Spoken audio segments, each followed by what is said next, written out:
Welcome to the SWBL podcast presented by 1356 Public House. And tonight I am joined by my good pal, John Calloway, captain manager of the White Sox, to do his captain's interview as we get closer and closer to season 21. Johnny, how you doing, bud? Doing well, Brian. It's good to see you.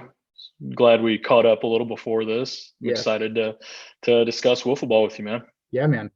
We'll jump into it here in just a second, but yeah, it's great to see you. Obviously, we got to play for 1 year together, so we got to really get pretty close that year. And not a lot of people know, but we're fraternity brothers as well. So we have that bond. We get to see each other and golf every now and then, and yeah, just good to catch up, especially since we don't live nearby. I mean, we kind of do, but not in the same town. So for sure, yeah. Always good to rekindle when we can. Yeah. And I miss the Stros. Love the Stros. Love them. So love the boys, man. Yeah, that was a fun year. Like that was a good year. It's easy to get along with all the Astros.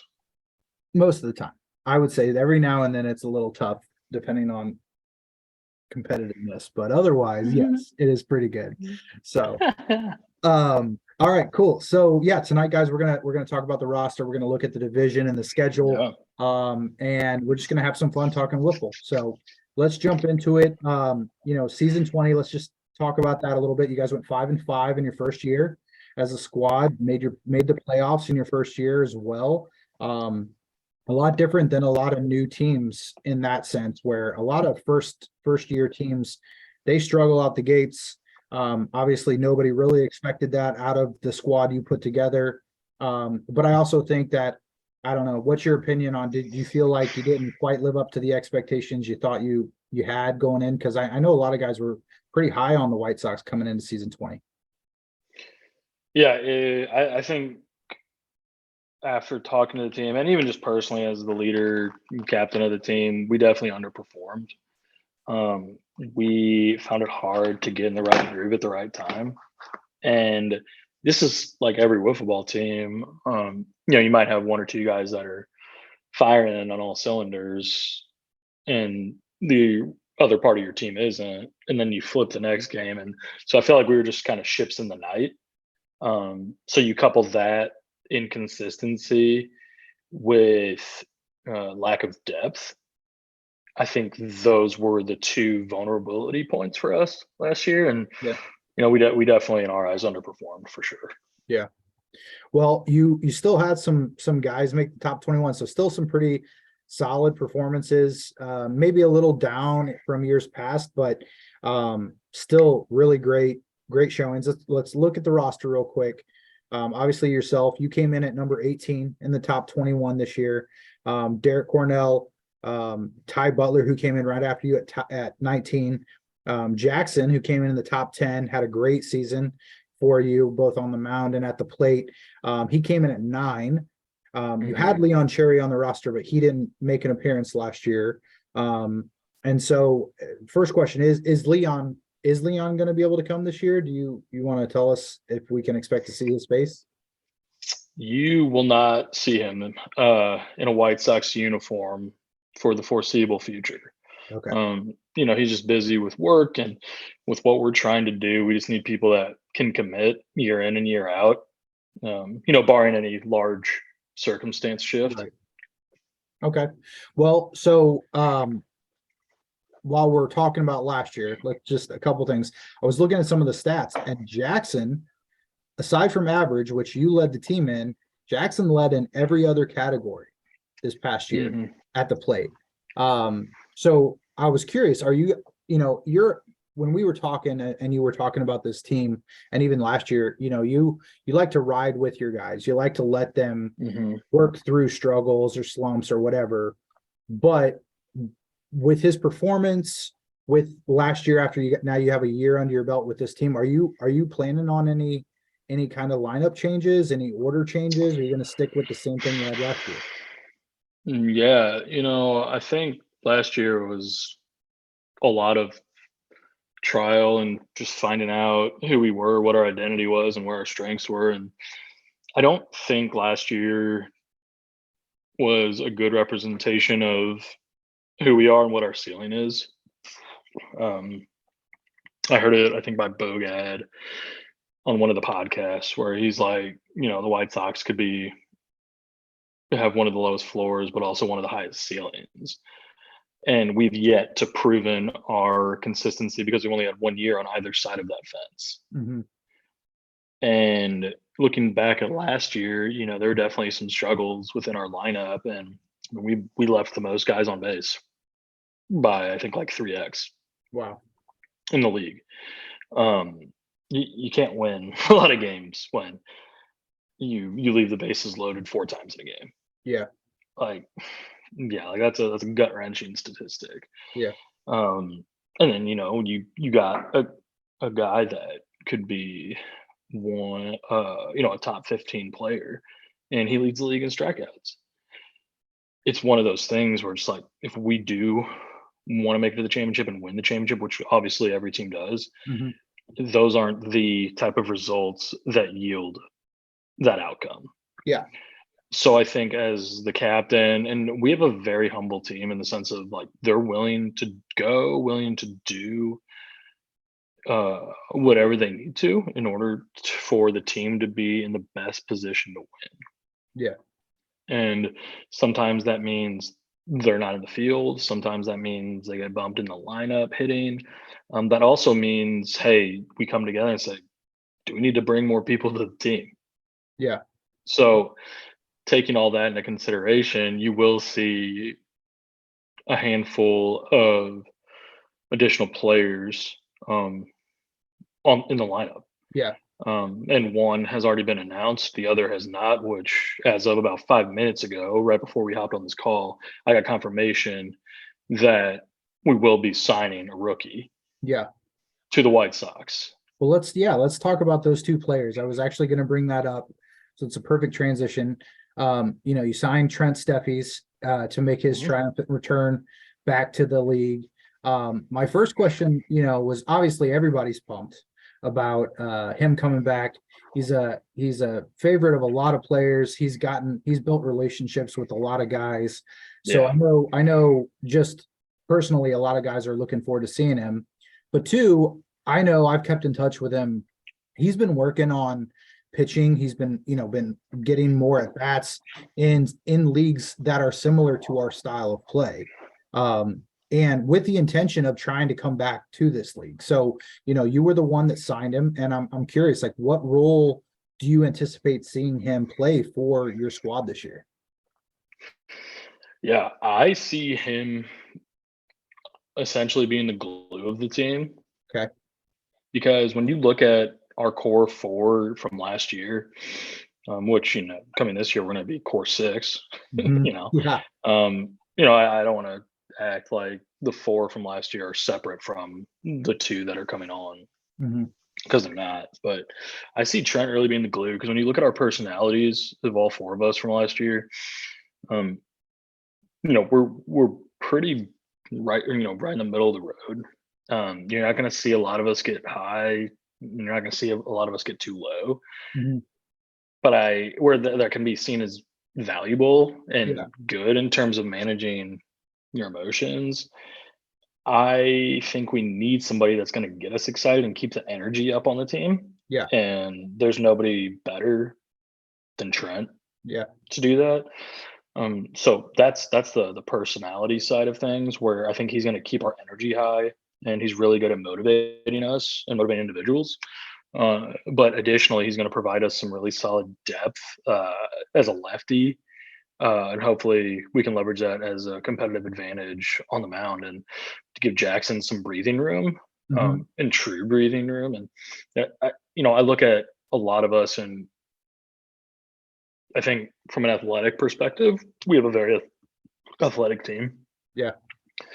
Um, but we needed to find somebody that sees pitching as a craft, not just something they can do well, Mhm. right? Yeah. Yeah. I was gonna say, Talking about that assessment we were talking yeah. about, right? Right. Right. You might be able to get it done, but you don't enjoy it. Right, right.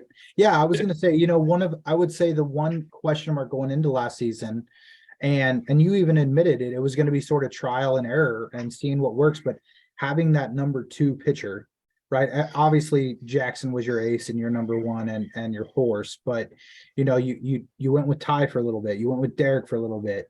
You're just trying to see, you know, what might work. Maybe sometimes at the detriment of your fielding or the, you know, whatever, just trying to see what you had. With those guys having experience too, it wasn't like they were coming in with no pitching experience.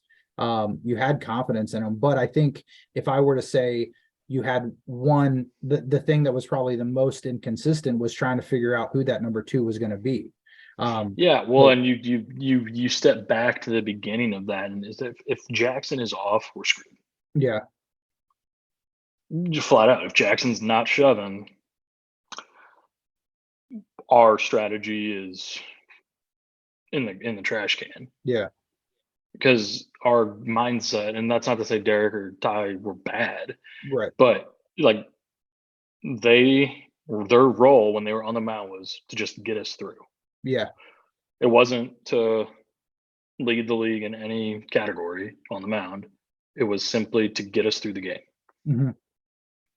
But that also reflects our dirtbag Right, grind, like get it right, done mentality, right, right, And it just didn't pan out for us. yeah, I mean, we made it to the playoffs, sure, but right, like we had no reason to lose to the Marlins.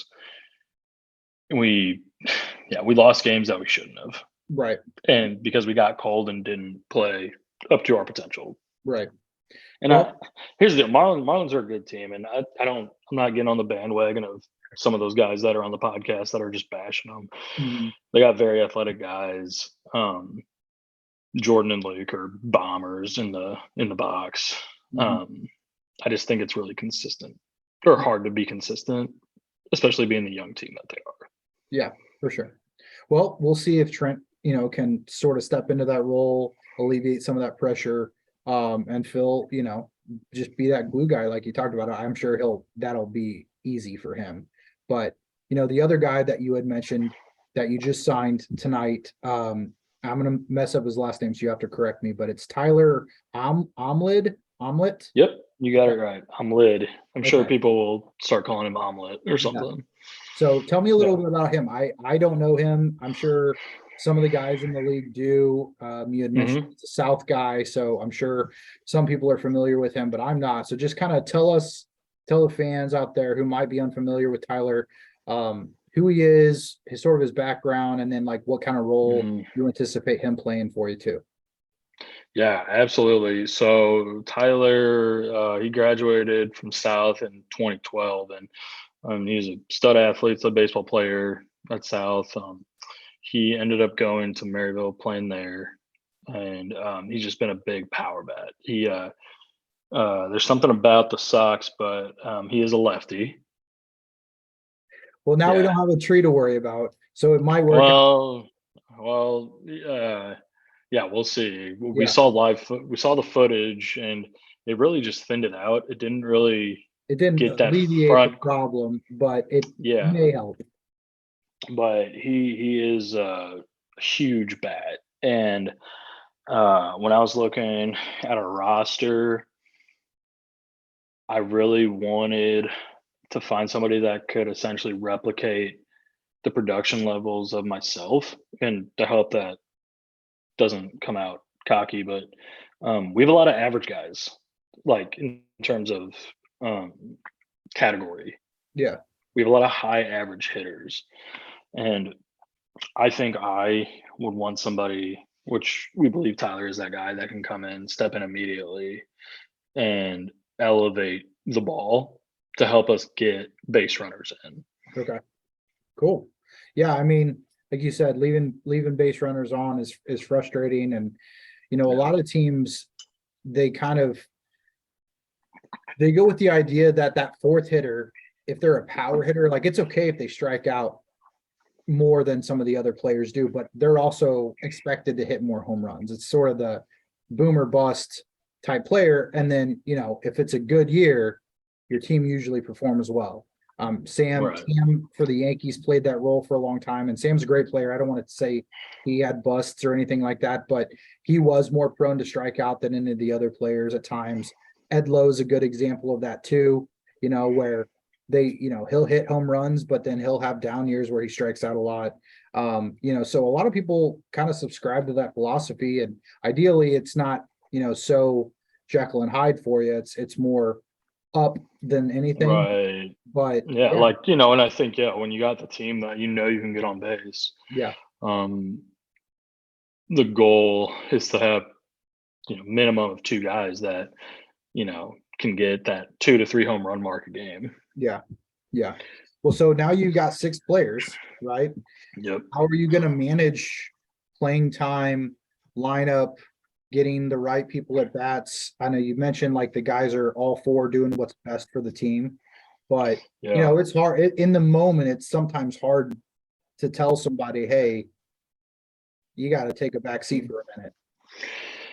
So regarding my vision for the lineup, I'll likely be atop the batting order again, but barring any huge issues within the field, I will be solely an extra hitter.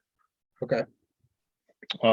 Which I imagine, given that split time last year, it kind of hurt myself on overall value, but which you can get me going all day on top 21 or whatever rankings that they are, but a lot of it's feeling based, not data based. Yeah. And you and I have talked about this quite a bit, but like in terms of a lifetime career, I feel like I'm like a top 3 snub for pretty much everything. Yeah. Yeah. Where that story, but yeah. Regarding the lineup and your question, would likely be what I'd like to do is alternate, given now that Tyler, he's left-handed. Trent's not going to be a bat. He's going to be in that support pitching role and complement Jackson when Jackson needs a break or we have a friendly matchup for Trent as a lefty. Yeah. And Trent's been working pretty hard in the off season, getting his pitches locked in and spreading that arsenal out. Okay. But you'll see Ty in left field, Derek in right, and it'll likely be lefty, righty, lefty, righty, lefty. Okay. So you're thinking about hitting 5, or are you just? We will be hitting 5. We'll be hitting 5. Okay. We will be hitting 5. Okay. And that is going to be the new standard for the White Sox. You hit 5. Okay. Cool. And it gives everybody more opportunities to hit those guys in and turn the lineup when somebody's struggling. Mm-hmm. And if we see that there's a hole in the lineup that is going to force us to go down to 4, we have that 5th guy now that can fill that. Yeah. Sweet. Well, cool, man. Well, let's talk. I mean, we've been talking season 21, but let's talk a little bit about the schedule, your division. Mm-hmm. You're in the Cardinal Blinds and Shutters division, along with the Twins and the Rockies. So when the division came out, what were your initial thoughts? Were you happy with it? What did you think? It's a gauntlet division. I mean, you got a team being the Twins that proven year in and year out a top 2, top 3 team. Yeah. Every year. And then the Rockies, who definitely fell short last year. Yeah, which I might add that the talent. You predicted that so early, by the way. Congratulations. I know. Clairvoyant, dog. Yeah. I don't know what it is. But the talent's there. So you can never really count them out. And I think they have a level of maturity that allows them to look at themselves and say, like, hey, last year clearly wasn't the year we shit the bed. Yeah. But we know we can come back. And you see it with guys that playing, like Mo Whiff, and like they're expanding their game. They're working on a few things. And granted, the pitch terms are different, but they still got a bat in their hand. They're still seeing a ball. Mm-hmm. And that transition will be much easier for them. Yeah. And I think they have Grant coming back, right? They do. He'll be back this year. Right. Right. And last year he missed because of COVID. So he should be here this year, assuming nothing crazy happens, which, Yeah. You talked about Trent being the glue guy. I mean, he's been the glue guy for the Rockies forever, Yeah. He No. always came through somewhere for Yeah. him. Yeah. And I mean, Blake is obviously a freak Yeah. in multiple ways. Yeah. Yeah. And BK gets outs, man. They keep, And, I they can mean, make, yeah, yeah, they can make the game short on you real fast. they really can, man. And I'm sure Chad, as much as they leveraged him on the mound, like he's only going to continue to get better. Yep. Yep. So I'm excited to play against them and see what they do, because like they truly are one of the better talented teams, in the top 50%. Yeah. Right. Where, and I think for our division, that's where you could see like it swing either way really Right. fast. Yeah. Somebody made a mention, maybe it was during the season podcast or the schedule podcast, but a lot of times the toughest division tends to be the division with the toughest third tier team, right? Your division's Mhm. only as good as the bottom team. And I would think It's that accurate. a lot of people clearly think that the Rockies are the best third tier team, considering that they've only ever missed the playoffs one time, and that was last year. So, Mhm. so the schedule came out. I'm sure you've had a chance to look at it. You Mhm. have a game circled? Is there any game that stuck out to you that you were like, you know what, this is one we've got to take? Um, Not necessarily. I mean, I I want to look back on last year, and did we sweep the Twins? Did we play them twice? I can tell you in just a second. Hold on. Because I didn't look that up, but I thought Oh, I thought we did, and maybe we only played them once and won. oh, I think I have a kid up. Hold on. You need to go. Yep, you're good. Hey. Yeah, in just a minute. Give me a few minutes. Bye. Sorry. When you have kids, you'll know. You're talking to me? No, I wasn't talking to you. I know you got kids. I mean, I was like, our you hear the fans, I white guess. noise If background? we have Yeah. any fans. Yeah. Anybody watching this? Yeah. Shoot, I'm not gonna be able to look it up. It won't let me. I can't remember if you swept the Twins or if you split with them. To be How do honest, you look that up? you just go to I'm on the website. go to your team. Okay. And then it'll show you your record against each team at the bottom. And since you only have one season, it should be pretty easy. It's 1-0. Okay. Yeah. Okay. So if I look at this, dude, yeah. Last year, man, it's like, all right, you lose to the Rockies, who had a horrible season. You lose to the Athletics. You split with the Marlins. You beat the Twins once. You get swept by the Yankees. We beat the Stros. We swept the Expos. Mhm. But I think it's always fun to beat a top team. But when I look at games that I believe we should have won, like should have beat the Athletics, and the Marlins got hot at the right time and came through clearly. But ideally we sweep them Yeah.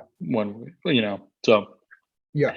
if you were to ask me the team to beat, I'd be really happy with the split with the Twins. Yeah. So, when we were looking at the schedule on the other podcast, the thing that stuck out to us, and I don't know if anything else sticks out to you, but your Saturday seems like your toughest day, right? You've got the Orioles, It's a gauntlet, dude. Yankees, Marlins, and Twins.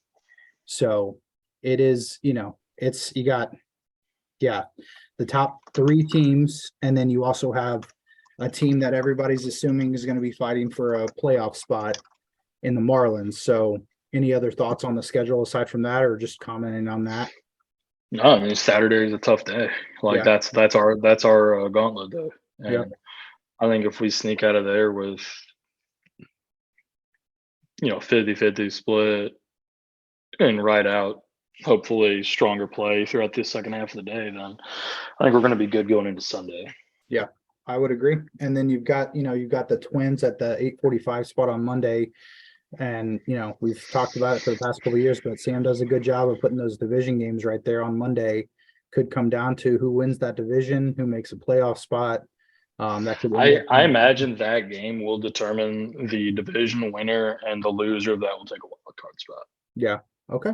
That's what I would anticipate. That's Well, my money. let's get into some predictions. So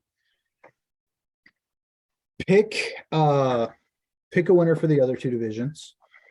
And here, I'll read them to you real quick. So you've got the Orioles, Astros, and A's in one division. So who do you think's coming? It's corner pub. Yeah, corner pub. Right. Yep. Yeah, Orioles. Okay. That's tough. Yeah. That's tough.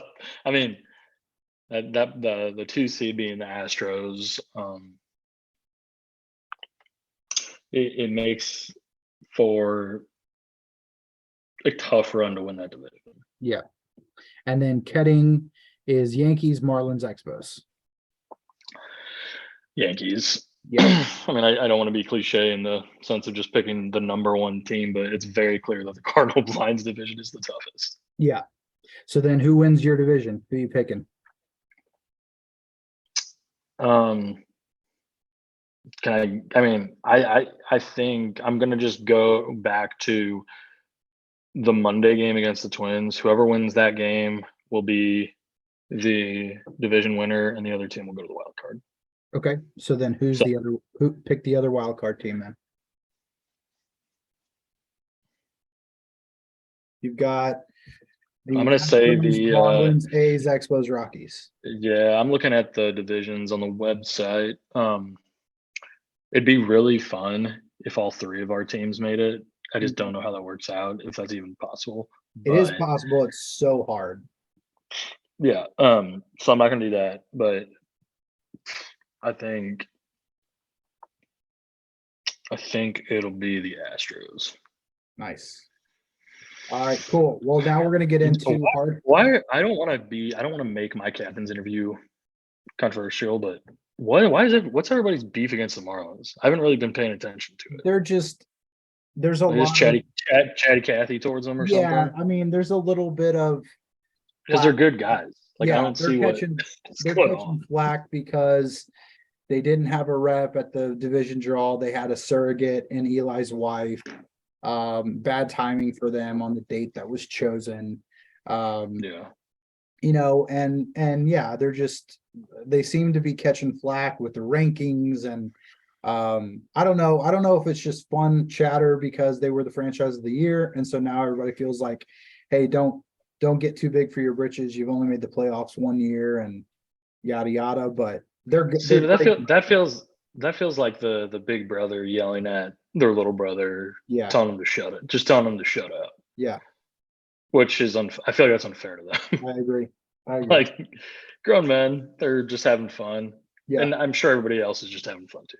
Yeah. I think it's all in the spirit of fun. Yeah. So yeah, for sure.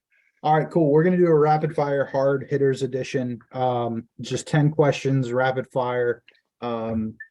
Just for fun, mostly based around wiffle ball, but some not. So what is the final record for the White Sox? 6-4. Who is the team MVP for season 21? Ty Butler. What is your favorite movie? 500 Days of Summer. Ooh. I'm a big rom-com and musical guy. So like 500 Days of Summer, The Greatest Showman. I watched Glee a lot. Okay. Yeah, I like a lot of that stuff. So I'm not sure that surprises you at all or what, but it does surprise me a little bit. I'm a big rom-com guy. There you go. Cool. Yeah. Who will lead the league in home runs in season 21?